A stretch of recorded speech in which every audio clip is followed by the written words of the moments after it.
बिस्मिल्लाहिर्रहमानिर्रहीम। अस्सलाम वालेकुम नाज़रीन, मैं हूं आसिम नसीर और आप देख रहे हैं हमारा यूट्यूब चैनल आसिम सीरीज। नाज़रीन, हमारे साथ मौजूद हैं मशहूर मॉडर्न एस्ट्रोलॉजर न्यूमरोलॉजिस्ट मलिक महबूब साहब। अस्सलाम वालेकुम मेरे साहब, क्या हाल है, कैसे हैं आप?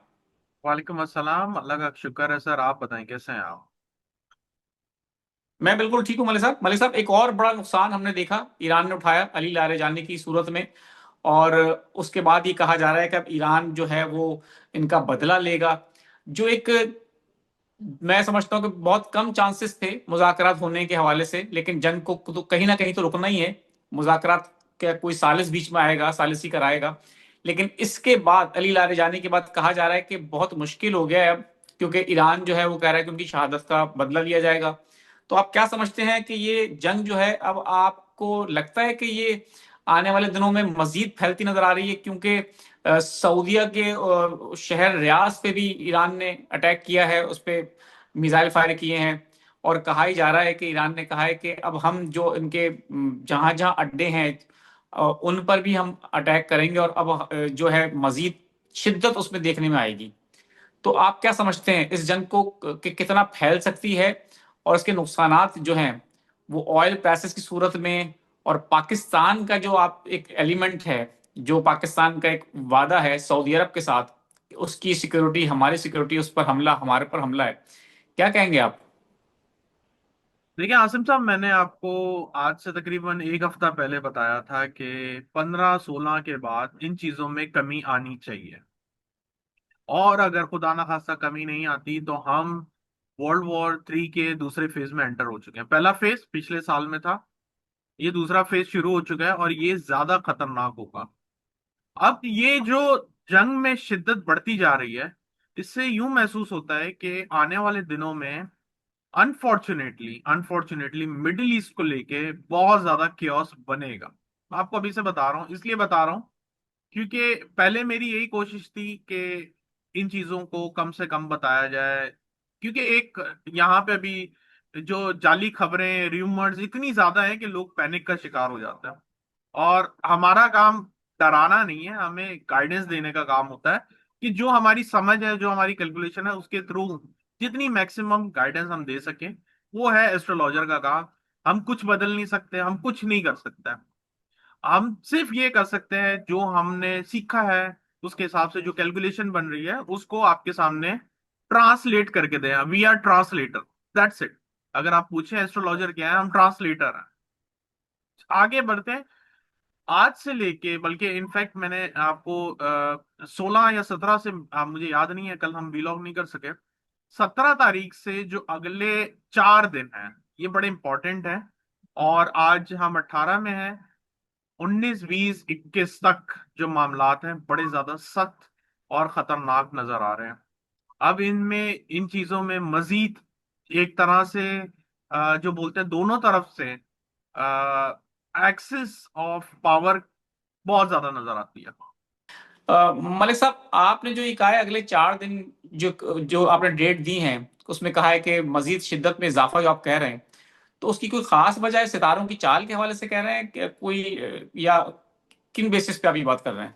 एक्चुअली जिस डिग्री से सन ट्रांजिट किया है उस डिग्री के ऊपर मार्स आ रहा है, और मार्स अभी तकरीबन इन चीजों को मजीद बढ़ाएगा। और मजेदार बात है, 29 मार्च को केतु, ये एक ऐसा प्लैनेट है जिसने ये सारा, यूं समझे कि इन चीजों को बढ़ाया है।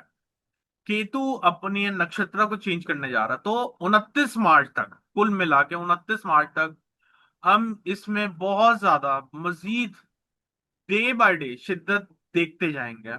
और खुदा ना खास्ता जो एक्चुअल पावर के मुजाहरे हैं हर कंट्री के, मैंने आपको पहले भी कहा था कि अगर ये 15 तक ना रुकी तो इस जंग में बहुत सारे ममालिक एक साथ पार्टिसिपेट करते हुए आपको दिखेंगे। जो कि मुझे जो महसूस हो रहा है, अगर हम डॉट कनेक्ट करें ग्राउंड रियलिटी से, तो ऐसा लगता है कि अरब ममालिक अब एक साथ, हो सकता है एक बाहमी तौर पे, खुदा ना खास्ता अल्लाह ना करे ऐसा हो, रिटेलिएट के मोड में आ जाएंगे, जो कि बहुत खतरनाक है, बहुत ज्यादा खतरनाक है।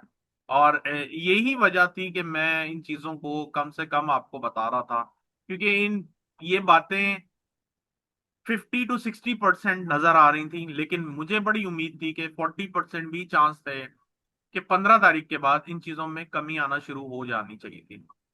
और अगर नहीं आई है तो मैंने बताया था, फिर हम बहुत बड़े एक लंबी तवील जंग में एंटर हो चुके हैं, और ये सिर्फ आगाज है उसका। तो मौलवी साहब, अगर ये एक लंबी और तवील जंग है, तो जो जैसा कि ईरान ने भी कहा और आप उससे बहुत पहले भी कह चुके हैं कि डॉलर जो है वो $200 फी बैरल तक पेट्रोल जो जा सकता है, तो इससे तो जो है वो दुनिया भर में एक बहुत बड़ा माशी, मैं कहता हूं तूफान जिसको कहना चाहिए, बहरान, क्या बहरान तो बहुत छोटा लफ्ज है, तूफान आ जाएगा महंगाई का भी। और आवाम जो है, आम आदमी, अमेरिका में तो शायद इतना असर ना पड़े, लेकिन पाकिस्तान आप जानते हैं वो मुल्क है जहां पर अगर किसी दूसरे खत्ते में भी कुछ हो जाए तो सबसे पहला असर पाकिस्तान पे पड़ता है, क्योंकि माशाल्लाह हुक्मरान भी हमारे कुछ इस तरह के। तो पाकिस्तान में रहने वालों के लिए तो एक, मतलब मैं समझता हूँ कि आपने एक और पेशेंट गोई कर रखी थी कि आपको पाकिस्तान में कुछ हुकूमत के खिलाफ मुजाहरे नजर आ रहे हैं, जरूरी नहीं कि पीटीआई निकले सड़कों पे। याद है आपको, आपने की थी पेशेंट गोई, मेरे देखने वाले भी जानते हैं, मुझे अच्छी तरह याद है कि जरूरी नहीं कि पीटीआई निकले, कोई भी आ सकता है सड़कों पे। तो मुझे तो लगता है ये मामला उसी तरफ जाते नजर आ रहे हैं। जी, ये तो सर आपको 25 मार्च के बाद से ही महसूस होना शुरू हो जाएंगे, ये मामला पाकिस्तान में मुजाहिरों पे। पहले मैं आपको एक बात बता दूं, इस साल के शुरू में जब आप मुझसे रीडिंग्स लेते थे और पूछते थे कि इस साल में क्या लगता है, तो मैंने आपको कहा था एक फाइनेंशियल रिसेशन आने वाला है अगस्त सितंबर में। तो ये हालात डेफिनेटली उस चीज को बैक कर रहे हैं कि खुदा ना खास्ता दुनिया में तूफान नहीं सुनामी आएगा, वो भी महंगाई का। और अप्रैल ऑनवर्ड मैंने आपको पाकिस्तान के लिए पहले भी बताया है कि पाकिस्तान में बहुत महंगाई आएगी। सबसे बड़ा प्रॉब्लम ये जो गैस, ऑयल और नेचुरल गैस है, इन सब चीज की जो कमी है, इसकी वजह से जो प्रॉब्लम है वो बहुत ज्यादा बढ़ते हुए दिख रहा है मुझे, बहुत ज्यादा बढ़ते हुए दिख रहा है। आप बोल रहे हैं अमेरिका में नहीं, अमेरिका में भी मुजाहरे आने वाले दिनों में होने वाले हैं। और अमेरिका में आप क्या बात करेंगे, अमेरिका में भी तकरीबन जिस दिन से जंग शुरू हुई है अब तक 1 से 1.5 डॉलर, डिपेंडिंग ऑन द कौन सी जगह कहाँ पर है, गैस के प्राइस बढ़ चुके हैं। तो हमें भी इसका इम्पैक्ट पड़ा है, आराम से 25 से 30% का इम्पैक्ट आया है। तो ये पूरी दुनिया में आएगा। और जैसे मैंने पहले भी बताया है कि ईरान इस दफा ऑयल को नहीं जाने देगा, आराम से नहीं जाने देगा, ये बात याद रखिएगा। नो डाउट पाकिस्तान के लिए उन्होंने रसाई दी है, लेकिन अनफॉर्चुनेटली हुक्मरान ऐसे हैं कि उन्होंने प्राइस को चेंज नहीं करना बल्कि बढ़ाते हुए मुझे नजर आ रहा है। तो मौलवी साहब, आप क्या समझते हैं? लेकिन बात तो बिल्कुल ठीक है, लेकिन जो सितारों की चाल है वो क्या दिखती है? हम कब तक उम्मीद रखें, या अभी फिलहाल मुस्तकबिल करीब में आपको किसी भी अच्छी खबर की या किसी भी अच्छी पेशन गोई की उम्मीद नहीं है?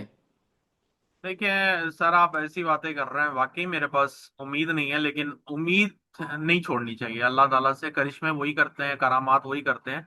तो मैं बहुत ज्यादा होपफुल हूँ कि बाय अप्रैल एंड या मैक्सिमम मई एंड इन चीजों में कमी आनी चाहिए। इन चीजों में आएगी, लेकिन एक बात बता दूं, अभी जो है बहुत कुछ देखने को बाकी रहता है। ये बात बता ये बात पक्की है कि अभी बहुत कुछ देखने को नजर आएगा, अल्लाह करे अच्छा ही आए, लेकिन सितारे कुछ और ही बता रहे हैं।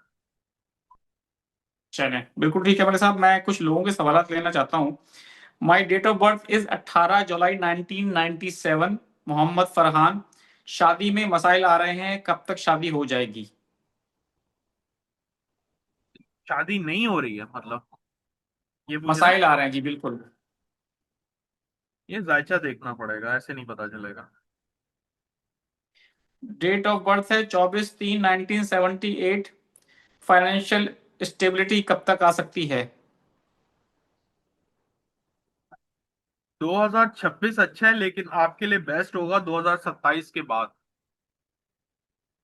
राना शाहजेब नाम है इनका, 12 मार्च सन 2004। इनके हालात ठीक नहीं है तो पूछ रहे हैं कब तक बेहतर हो जाएंगे?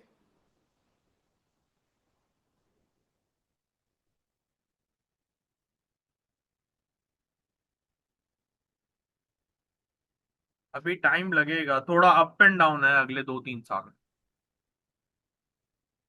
सैयद यूनुसुद्दीन नाम है, 19/8/1967। वो कह रहे हैं कि फरवरी 2025 से जॉबलेस हैं वो, तो कब तक जॉब लगेगी वो पूछ रहे हैं।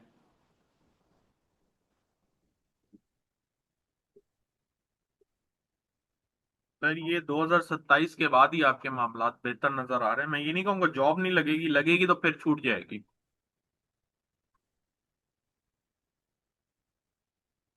23 दिसंबर 1970, रिजवाना इदरीस वो पूछ रही हैं कि क्या मैं बाहर जा सकती हूँ। अभी तो लोग बाहर से वापस आ रहे हैं।